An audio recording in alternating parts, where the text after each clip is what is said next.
Este episodio de la Estrategia del Día llega gracias a APEC CEO Summit 2024. Únete a los líderes del mundo en el APEC CEO Summit 2024.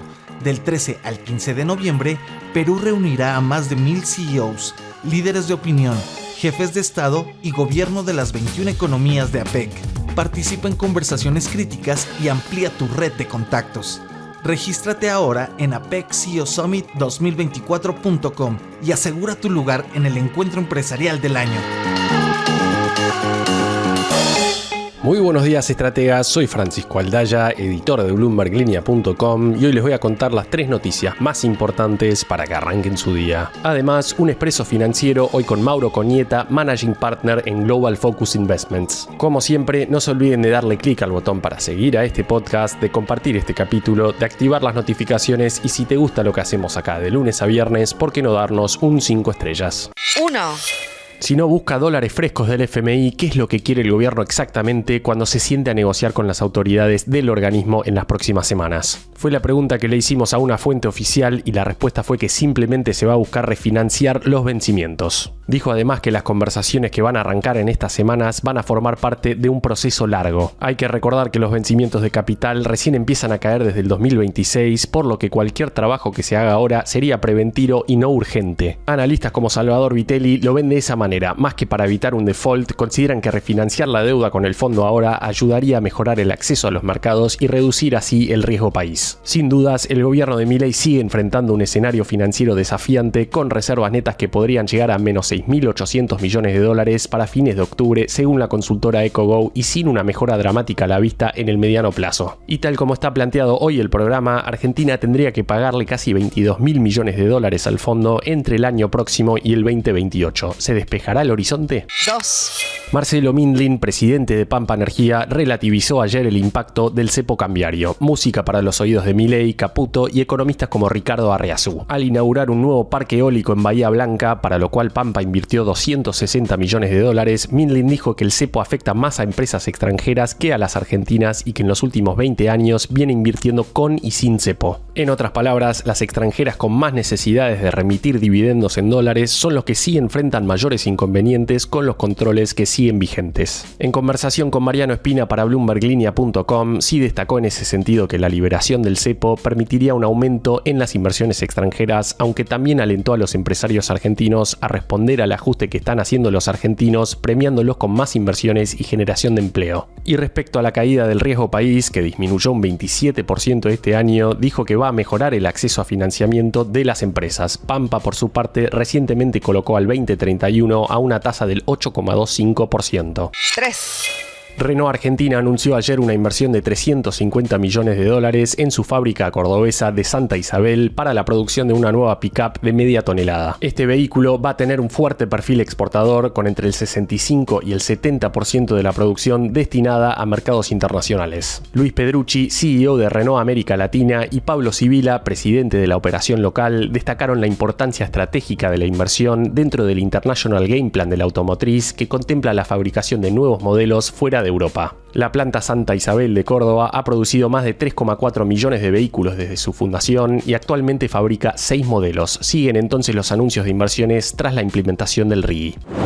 Antes de pasar al expreso financiero, veamos rápidamente cómo van a abrir hoy los mercados. El S&P Merval cayó 0,1% ayer. Fue una jornada roja para las acciones argentinas en Wall Street, con caídas de hasta 3,2% para Deco Agro y 5 subas de hasta 3,6% para Banco Macro. Los bonos argentinos cerraron mixtos y cerca del 0%. El dólar blue va a abrir en torno a los 1.270 pesos, el MEP en 1.224 y el contado con liqui cerca de los 1.244 pesos. El Banco Central, por su parte, compró ayer 70 millones de dólares. Expreso financiero.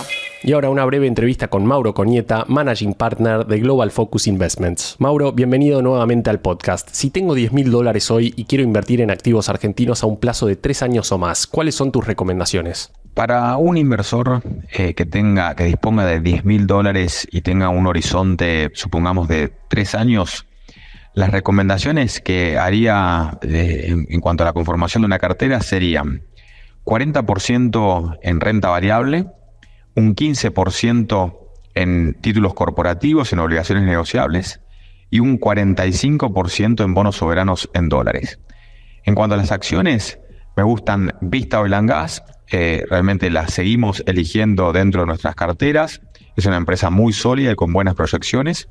Edenor, también para posicionarnos de cara a el sector energético. Y Bioceres, en menor medida, dentro de ese 40%.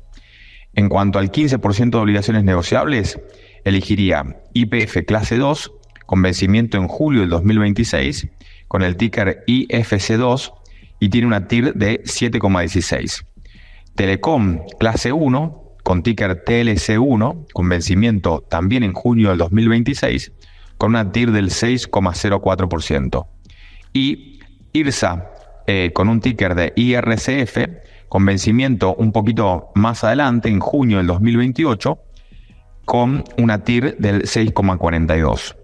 En cuanto a los soberanos hard dollar, esperando un aplanamiento de la curva, sin lugar a dudas que los bonos que más se beneficiarían son los más cortos, GD29 y GD30.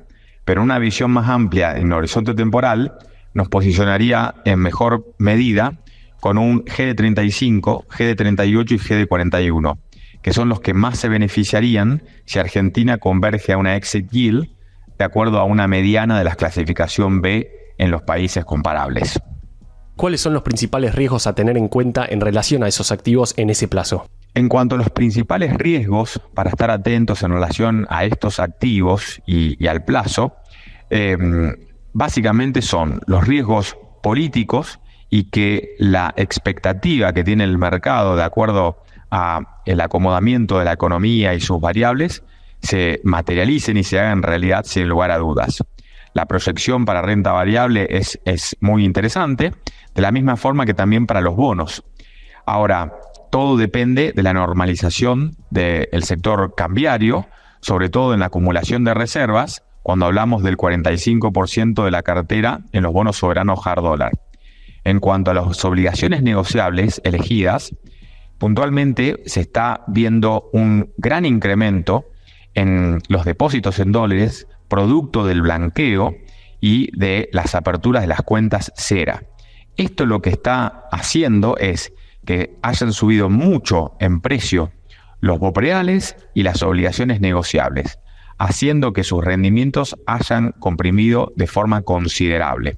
Por lo tanto, para la elección de la cartera en cuestión, seleccioné YPF y Telecom con vencimientos bien cortos, precisamente para cortar duration, dado a la expectativa que se pueda llegar a tener en los precios que podemos considerar son caros en este tipo de instrumento.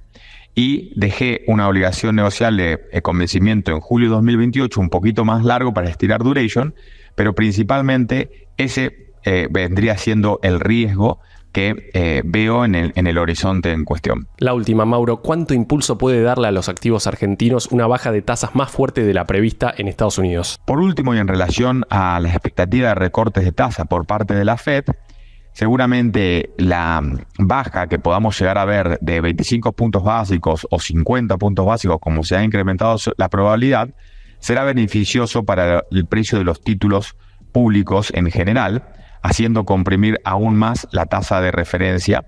Por lo tanto, en el mediano plazo deberían ser auspiciosos para los títulos soberanos en particular. Mauro, muchas gracias nuevamente por estar en la Estrategia del Día Argentina. La frase del día. Antes de irnos, escuchemos lo que dijo ayer el ex ministro de Economía, Hernán Lacunza, a Radio La Red. Es menos difícil bajar la inflación del 25 al 5% que de 5 a 1%. Empiezan a ser pegajosos los precios, a tener inercia. 4% sigue siendo escandalosamente alto. Ese tránsito que fue muy acelerado en los primeros meses, de enero a mayo, se estancó en 4% y va a ser difícil perforarlo, o va a tardar. ¿Quedará por debajo del 2% para fin de año, como espera el gobierno? Esto fue un nuevo capítulo de la Estrategia del Día Argentina. Yo soy Francisco Aldaya, editor de Bloomberg Línea, y me podés seguir en Twitter en @franaldaya. No se olviden de darle clic al botón para seguir a este podcast y a la campanita para que se enteren al instante cada vez que sale un capítulo de lunes a viernes. Espero que tengas una gran jornada productiva. Esto fue La Estrategia del Día Argentina, escrito y narrado por Francisco Aldaya. Producido por Arturo Luna y Daniel Hernández. Que tengas un día muy productivo.